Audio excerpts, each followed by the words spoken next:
Melanie decided to get involved after hearing about the impending nuptials via Kiwa's Monday morning rant. She gifted Simpiwe a white dress with chantilly lace that had been hanging stoically in her closet for years, unworn. The dress fitted perfectly, and they only had to adjust the hem because Simpiwe was much shorter. Without shoes to match, Simpiwe wore white bata tackies.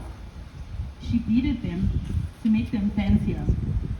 Melanie ordered a wedding cake from the famous bakery, Downing's, a two-tiered cake with dollops of cream and a figurine of a white couple on top. Kiwa spent the week leading up to the wedding, baking scones and biscuits.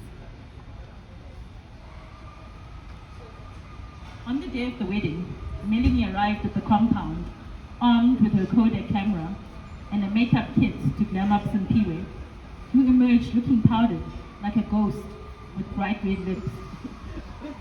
They were married on the farm in the shade of a deserted barn that housed a workshop to service all tractors. All the guests settled down on haystacks, which had been set up like pews in a church. There was no organ or harp, only the rhythmic pulsating of African drums.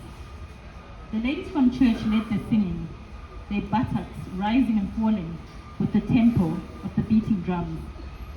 There was ululating and singing as Douglas and Simpiwe made their way down the makeshift aisle, walking hand in hand. Douglas was decked out in a Sunday best, a crisp white cotton shirt and black trousers turned up at the bottom. They looked like a dashing young couple, deliriously in love, their eyes lit up with hope. Kiwa had cleaned up for the occasion and was wearing a plaid brown skirt and a white blouse that was too tight across her bosom. Mabusi had refused to step out of her black regalia. Father Slonda preached about love from the book of Corinthians in a sonorous voice. Love is patient, love is kind. It does not envy, it does not boast. It is not proud, it is not rude, it is not self-seeking.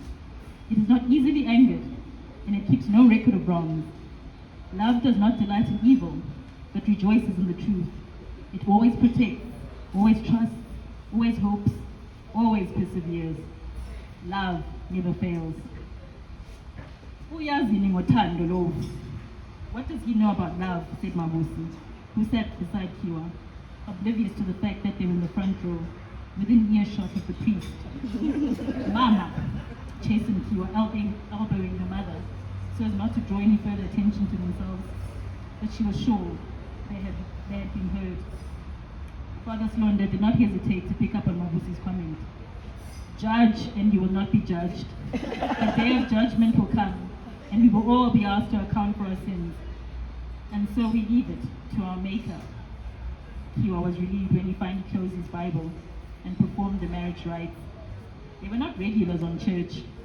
On Sundays, when other women bathed and dressed in their Sunday best and headed to church, Kiwa brewed her beer.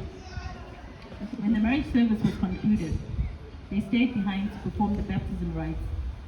Baby Velile was christened Angela after the Saint Angela Merici, a woman born centuries before in Brescia, Italy. Angela became her first name, as Christian names were said to be superior to indigenous ones. Velile became her middle name, and she took on Nzima, her father's last name, Angela Velile Nzima.